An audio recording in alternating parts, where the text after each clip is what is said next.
Life is short, and being in radio can grind it to a halt. Influence FM is for running your stations at your convenience, when you want, where you want. With Influence FM, you can now do the impossible. Enjoy your life, all the while knowing that Influence FM will notify you instantly about any anomalies. And with the flick of a thumb, you can see that your station's assets and operations are running at full speed. Go ahead, take that vacation. We dare you. We sell freedom, not software. Free yourself to do, well, precisely what you want. Welcome back. Pretty good weekend, huh? Hope you got all that homework done. It was quite extensive, but I think you'll have a better feeling today for where we're going. Now, where are we today? We are in our walk section. And what does that mean? Well, now we're working in the near term. We're working in the today. We're talking about the things that we are going to accomplish, not just this week, but for the rest of our career. So, we've got a lot of the background work done. Now, let's put the footsteps in place to get going. Now, I want to start out talking today about this guy. Well, you recognize him. His name's Babe Ruth. Did you know he was the strikeout king? Oh, most people knew him as the home run king until Hank Aaron. But actually, Babe Ruth had 1,330 career strikeouts. Later, Mickey Mantle went beyond that and got a little bit further. Now, here's the quote that I like that Babe Ruth said. He says, if I just tried for some dinky singles, I could have batted around 600. The point of this is in baseball, if you swing for the fences every single time, well, you're going to strike out a lot. In sales, it doesn't work that way. In sales, if you swing for the fences every single time, you're going to hit a lot of triples, doubles, and singles. You're going to get on base, you're going to get second base, you're going to get to third base. So don't let any sports metaphors get in your way here. Always be swinging for the fences. Now, how do you do that? All right. Well, today we're going to get into the meat of advertising, and let's start out with this: where ideas come from. Now, I went into my Google browser and I put in hometown bakery just to see what would come up. Now, a lot of things come up. A lot of different places calling themselves the hometown bakery. But if you take a look at this picture, you may recognize one of those bakeries. That's the Walmart bakery. Well, would you buy baked goods at Walmart? Now, there's something with people where they go, well, yeah, why would I buy baked goods at Walmart? Well, because the same food truck that delivers to your local bakery delivers to Walmart. And that Walmart bakery has pretty darn good stuff. But what is their final position? Walmart. Always the lowest price, always. Like Kmart is your savings store. Ace is the place for the helpful hardware man. What are you known for? All right, but let's go through this bakery. And now let's go to the actual hometown bakery. Now, a lot of times these things are written by people who are professional copywriters. If you listen to this, well, just listen and see what you think. In 2007, I began making baked goods and bringing them to all my coworkers and breakfast meetings, luncheons and birthdays, and one day a coworker asked me if I could bake them something for her child's birthday, and the hometown bakery was born. Now, does this story sound like a real story or something concocted by a copywriter? All right. What does it tell? Does it tell anything about the bakery? What is the point of difference for the hometown bakery? Well, it says everything created at the bakery is made from the highest quality and freshest ingredients available. Really? Isn't that where everybody gets it, off the same Cisco truck? All right, so where are you going to go with this? Now, what I did next is I decided to look into this business to see if it was one I wanted. So back to my Google assistant, if you will, and said average profit margin bakery. Well, here's what I came up with. After looking through a few different places, I found the average profit margin for a cake bakery depends on the overhead, materials, cost of production, blah, blah, blah. It says basically about 30% profit and 100% profit on wedding cakes. 100% on wedding cakes. Okay, got that in the back of my mind now. About 30% profit. Now that's talking about the overall profitability of the business. Let's talk about the difference between overall profitability and incremental profitability. In other words, here's what I mean. When they're trying to figure out what their profit margin is, they're saying, well, we've got rent, we've got employees, we got ingredients, we got this, we got that. But now what I'm saying to them is I'm walking in as Joe Salesman and saying, listen, I want to increase your incremental sales. Now, for everything you sell above what you're already selling, what is your profit margin? Well, that's a different question, because now they talk about the labor. Well, they're already paying for the labor. They're already paying for the rent, the heat, everything else that goes into it. Now they're just talking about ingredients to make the extra stuff. You're going to find out that profit margin, that gross profit margin, is probably going to be in the 70% range, because they don't have to include everything else in it. And we'll talk about ROI and the words you use coming up in a little bit. But think about this a second. And then 100% on the wedding cakes. All right, so the next thing we want to do is we're going to go back to Weirton, West Virginia. And we're going to take a look. And I said, tell me where the baked goods are. Well, I got Gus's Goodies, I got Kroger, I've got Barney's, there's a Walmart there. All these places sell baked goods. That's the competition. So now we say, all right, what are we going to do to set ourselves apart? Now, this is what's called the positioning statement. It is one of the most important things and one of the least, people pay the least attention to this. The positioning statement is one sentence where you can tell people what you are in such a way that they can understand you. So here are the 4 parts of a positioning statement. Number 1, who's the target audience? Would you talk differently if you were talking to a 17-year-old versus a 65-year-old? Do you talk different to someone who is looking for bargains versus somebody who's looking for high quality? What is the frame of reference? In other words, the category that you compete in. General groceries, general baked goods, wedding cakes. Where are you in that? Next, what is the benefit or the positional difference? The benefit. Now, you can say, all right, we have lots of free parking. Well, that's a feature. We have convenient hours. That's a feature. What is a benefit statement? We guarantee you to have you in and out of this place in just 10 minutes. Recently, this week, as a matter of fact, I was working with a pharmacy customer. And so what I did was I went to Yelp, of all things, and looked up people that had problems with pharmacies. All of the problems that they stated dealt with time. It takes forever to get a prescription. You're standing there forever. They're not very friendly, but it was mostly about time. So when I wrote the ad campaign for the local pharmacy, I talked all about them being able to get the stuff out fast. Of course, then we had to go to them and say, you better be able to get this stuff out fast. Next up, reason to believe. Testimonials are a great reason to believe if they come from ordinary people. So this all goes into that one positioning statement. Now, how do you evaluate it?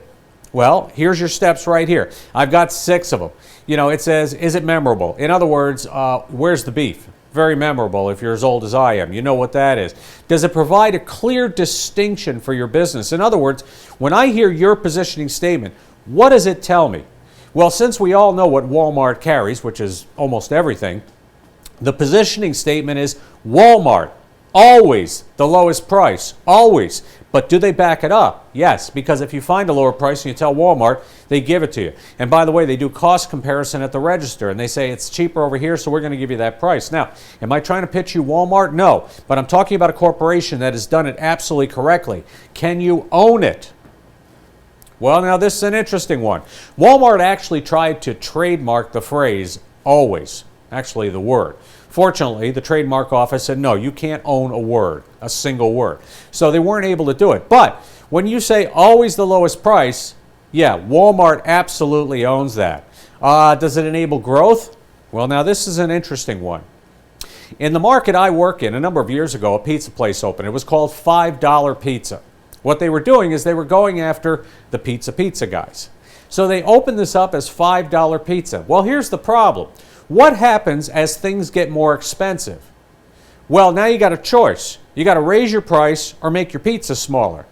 Well, if you've already called your place $5 pizza, now your only choice is to start shrinking the pizza. Well, what happened was eventually they changed their name to 5-Star Pizza, and that was the end of their business model, and they went out of business shortly thereafter. So, think about that. I want to read you a positioning statement for a bakery. With a tenacious drive to succeed, the Lai brothers made donuts in-house and sold them to the local community. Using only the freshest and finest ingredients, Sugar Bowl Bakery quickly became known as the local bakery Everyone visited for their dessert needs. What copywriter wrote this crap? Does anybody have dessert needs? You have dessert wants. Nobody needs a donut. You want a donut. You want some cake.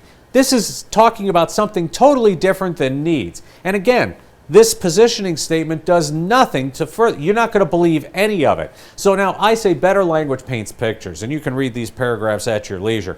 But in the end, I wrote this one that I kind of like. It says, shop for bakery and bread items, cakes, cupcakes, pastries, wraps, buns, tortillas, pizza crust, and bread rolls for less.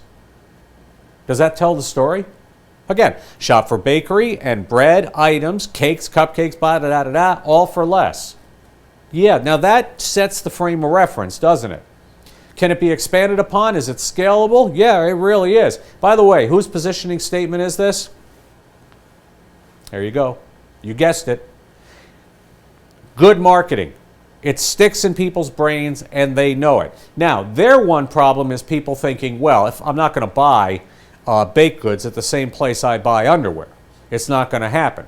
Well, that's a different challenge that we will get to in a different way if Walmart ever decides to go that way. First, by saying they use the freshest and finest ingredients like everybody else. It comes off the same truck. All right. When we're talking to a customer, I say this. I say you earn your right to ask. And you earn your right to ask by becoming the trusted resource. You become the trusted resource when you already have the knowledge and you have knowledge to convey to them.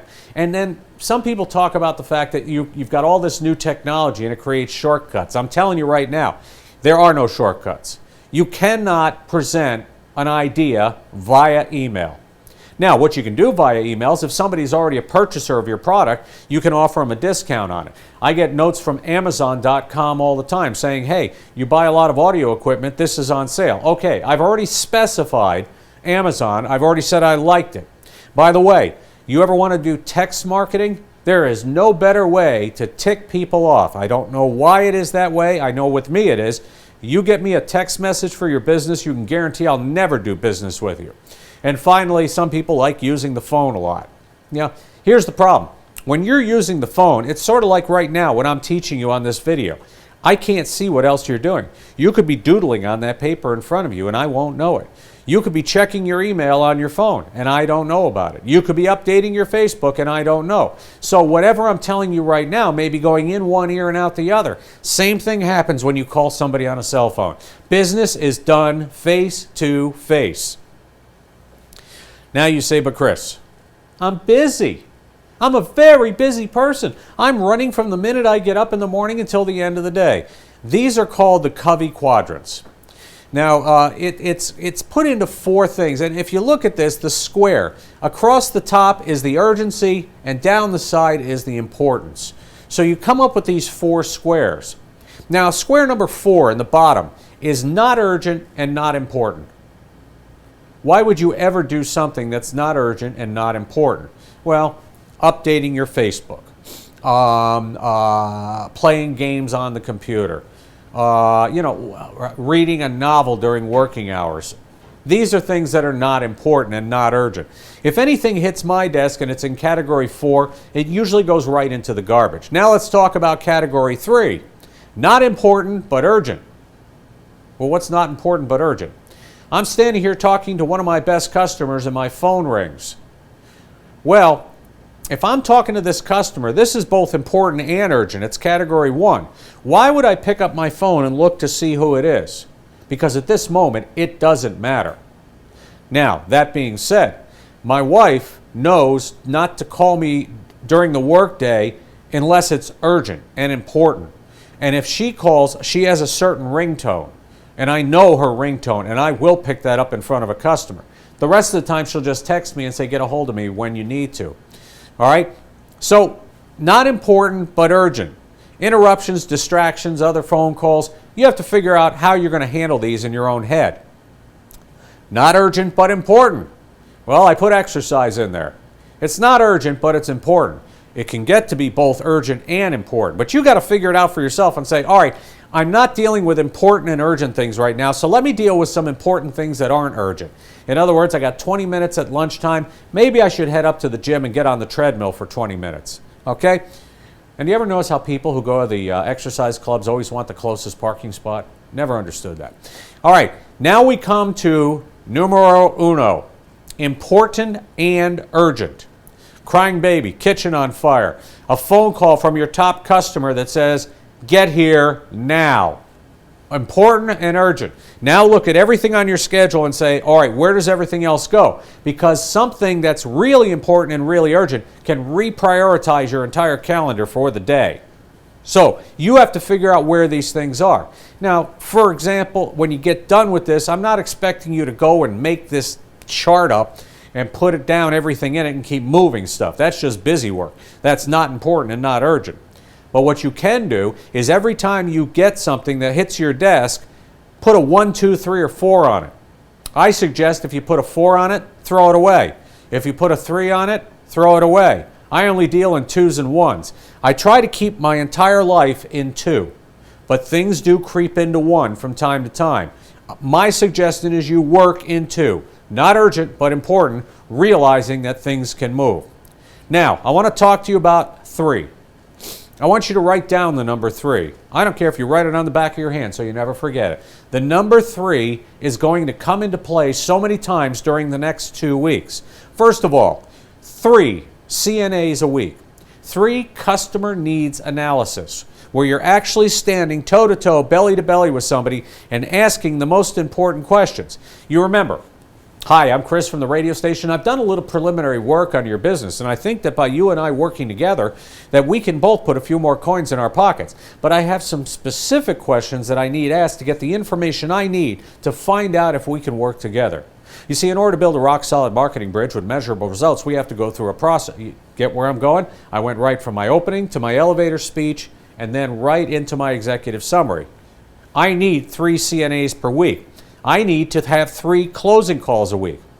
3 times I'm going to ask everybody to sign an annual contract each week. Now, does that mean that's all you're going to ask for? No, you're going to ask for other stuff. But the closing call for the annual is Babe Ruth swinging for the stands. If you walk out asking for a 1-week schedule, that's all you'll ever get. Nobody ever says, well, you know what? That's a great 1-week schedule. Let's try running that for a year and seeing what happens. It's not going to happen. Swing for the fences every time. Spec spots per closing call. We're going to talk about the fact that you need 3 ideas, 3 spec commercials, completely produced. Now, this may run into some problems at some of your radio stations where the people will go, I'm not producing these ads until after you sell them. Take out the typed copy. Well, let me ask you this. Which is easier to sell you when you're hungry at 5 o'clock in the afternoon? If I carry a sizzling steak past your table to those people over there with the loaded mashed potato and all the other stuff that comes with it, or if I just show you a picture of one like Denny's does and says, you want steak? It'll taste real good, it'll smell great, and it's only $35. Why do you think in good restaurants they put the lobster tank out front? Okay? So, you want 3 completed spec spots for each closing. That's 9 spec spots every week. And I guarantee you this number. You will have a 33% closing ratio.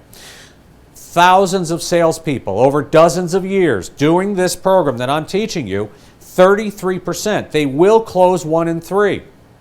If you've got that kind of guarantee, why wouldn't you follow this program? All right, so the next question is asking the right question. So now we're going back to your executive assistant named Google, and I'm going to say, how should I market my bakery? Look at all the answers I've got here. All of these. You know, how to market your bakery, 10 steps to a better bakery, how to increase your margins, and so on and so forth. And I've got some specific paragraphs there that you can read in the workbook on how to market your bakery. Or just go to Google and say, how should I market my bakery? Other people are going to give you fantastic ideas and words, things that you can turn into marketing. So where are we going next? Well, we're going to homework, guys, and it's going to be a long night of homework, I'm sorry to say. First of all, again, practice your elevator speech. By today, you should be able to give your elevator speech to the other people training with you or with your sales manager from memory. Today, you should be able to give your executive summary. If we want to build a rock-solid marketing bridge with measurable results, we have to go through a process. You're just going to have yours down and in your memory. Practice your opening and handing out that business card. Remember that? Pull it out, right side up. Here it is. Here's my business card. Here's my smiling face. Here's everything you need. All right? But today, I also want you to prepare an annual schedule for a customer. An annual schedule of, say, 8 ads per day. Practice putting one together on one or more of your stations. You're going to need help. Probably your sales manager is going to need to help you. If you're using the Influence FM system, somebody will have to train you on that. Shouldn't take long. Put together your entire schedule and have it ready. Then I want you to do what I call an EO. Now, one of the great things about advertising is it's not always recognized when you're there and not there. Somebody said to me once, what you want to do is spread it out so you're there every single day. I disagree. If you can only afford 20 ads a week, I'd run all 20 ads on the best day of the week to run them, whatever day that is. And this week I may run them Monday, and next week Tuesday, and the week after Wednesday, and the week after Thursday, and the week after Friday. Putting that order in will drive your traffic director crazy, but that's that person's job. I suggest repetition, multiple repetition built. On the days you're there, you own the place, and on the days you're not there, you don't. Now, some people say, Chris, no, that's not right. Spread it out. Well, what are the best newspaper ads? They're full-page ads, okay? They have a 40% noted score. That means of the people who read the paper, by the end of the paper, they could remember seeing it 40% on the full-page ad. The thing you don't get on the full-page ad is repetition. Once somebody sees that ad, they're not going to look at it again. It's the same thing with billboards. Once you passed a billboard on the highway and looked at it once, are you going to read it again? It's only got 2 to 3 seconds a copy. You're not going to read it again. Now, I also want you to prepare a schedule that runs Sunday through Tuesday. These are your radio station's off times, Sunday through Tuesday. You'll find the rates are probably lower there if your stations are using yield management. Put together a schedule for Sunday to Tuesday and think about what businesses could really benefit from that. Now here comes the big part. You see it down there. It's time to get out there. Time to get out on the street and meet people. If you're too afraid to do it, you might want to take a partner or your sales manager with you. But this is now where the rubber meets the road. Today, you are going to complete 3 cold calls. Now, you may want to do those cold calls on the phone. I prefer to walk in the door because on the phone, I can be avoided. I can be minimalized. When I walk in the door, they see my face. And then I want to get one of those 3 people to agree to meet with me for a CNA. Just one. If you get all 3, congratulations. You're ahead of the class. This is your homework for tonight. Look for the test in the manual tonight. Please complete that. It'll go to us and it'll go also to your sales manager. I also suggest that you review Friday and you review your homework from the weekend. Make sure you are totally caught up. We're walking, and tomorrow we go a little further. Life is short, and being in radio can grind it to a halt. Influence FM is for running your stations at your convenience, when you want, where you want. With Influence FM, you can now do the impossible. Enjoy your life, all the while knowing that Influence FM will notify you instantly about any anomalies. And with the flick of a thumb, you can see that your station's assets and operations are running at full speed. Go ahead, take that vacation. We dare you. We sell freedom, not software. Free yourself to do, well, precisely what you want.